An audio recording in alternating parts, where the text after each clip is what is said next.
de 200 km de route parcourue par la délégation gouvernementale congolaise conduite par la ministre d'État, ministre des Affaires sociales, Action humanitaire et solidarité, Eve Bazaïba, pour apporter l'assistance du gouvernement aux réfugiés congolais qui ont trouvé terre ici d'asile au Burundi. La ministre d'État avait dans sa gibecière des vivres et non-vivres. Elle était accompagnée du ministre délégué à la francophonie et à la diaspora. Notre présence ici, c'est non seulement pour exprimer et donner l'expression des remerciements du gouvernement burundais, mais en nous adressant aux compatriotes congolais, au nom du gouvernement de la République, nous sommes venus pour le réconfort moral, et que nos compatriotes sachent que nous ne les avons pas oubliés et que ce qui leur est arrivé nous arrive à nous tous. Nous sommes en train de nous battre nuit et jour pour le retour de la paix. Voilà pourquoi nous sommes engagés dans le processus de Washington, nous sommes engagés dans le processus de Doha pour la paix, que la paix revienne le plus tôt possible. Chaque seconde, chaque minute qui passe, c'est une souffrance de plus. Non seulement pour nous les Congolais, mais c'est aussi pour ceux qui nous ont accueillis ici, mais c'est aussi pour la région et le monde entier. Nous aspirons tous à un développement durable, nous devons bannir ce genre de situations. Le réconfort, mais aussi l'espoir. L'espoir d'un lendemain meilleur.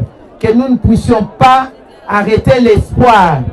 Le fait que nous soyons ici, quoi qu'en difficulté, mais vivants, quand il y a le souffle de vie, il y a toujours l'espoir d'un lendemain meilleur. Nous sommes sur un site d'à peu près 110 hectares, avec une capacité d'accueil de 20 000 réfugiés, mais qui malheureusement abrite actuellement plus de 67 000. Nous avons déjà enregistré 127 naissances et 35 décès. En eau potable, les besoins de ces réfugiés sont énormes, au point où tout est besoin. Imaginons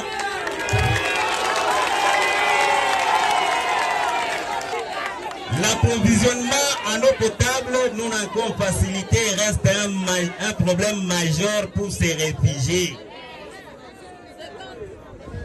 Je ne saurais pas dire tous les problèmes, néanmoins je terminerai à dire ceci.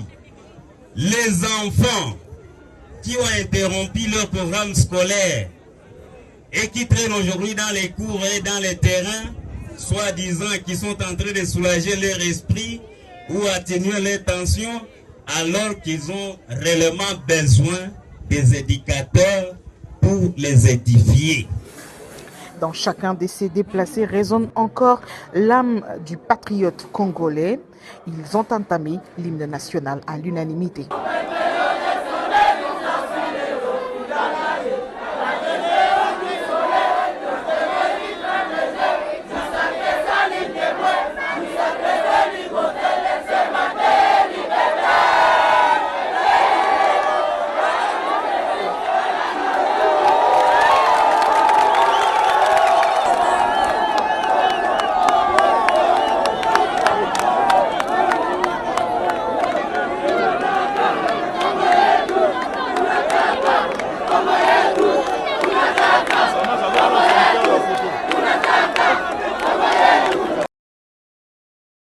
L'année 2026 débute sous le signe de l'action et de l'accélération pour le gouvernement provincial du Lualaba. Déterminé à concrétiser les engagements pris envers sa population, la gouverneure Marie-Thérèse Masuka Saini multiplie les descentes sur le terrain. Ce vendredi 9 janvier, elle a inspecté l'un des projets les plus emblématiques de la province, l'aéroport international de Kolwezi. Dans la suite de l'autorité provinciale, le ministre provincial des Transports, Jeffrey Masuka Saini, et le ministre provincial des Infrastructures, Moïse Mokepe Kailou.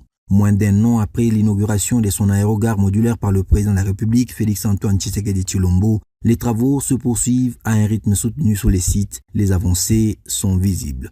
Les routes de service sont déjà asphaltées sur 2,5 km. Le parking vaste et structuré est conçu pour accueillir jusqu'à 550 véhicules avec 2 entrées et 2 sorties pour fluidifier la circulation. Du côté des infrastructures aéronautiques, les progrès sont enregistrés. Le tarmac de la deuxième piste affiche un taux d'exécution de 98% pour la première phase, tandis que la deuxième phase avance avec une assise en béton de 450 mm sur 150. La nouvelle piste longue de 3450 mètres a déjà reçu sa deuxième couche d'enrobé sur une distance de 2500 mètres. Sa largeur de 45 mètres promet d'accueillir les avions gros porteurs dans des conditions optimales. Autre pièce maîtresse du projet, la tour de contrôle. Avec l'installation d'un ascenseur, ces travaux sont actuellement évalués à 80% de réalisation et symbolisent la modernité de ce nouvel aéroport qui aspire à devenir un véritable hub dans les sud-est de la République démocratique du Congo. Le tarmac présidentiel est lui aussi en plein aménagement, tout comme le pavillon présidentiel visité par la gouverneure qui n'a pas manqué de saluer la qualité du travail accompli.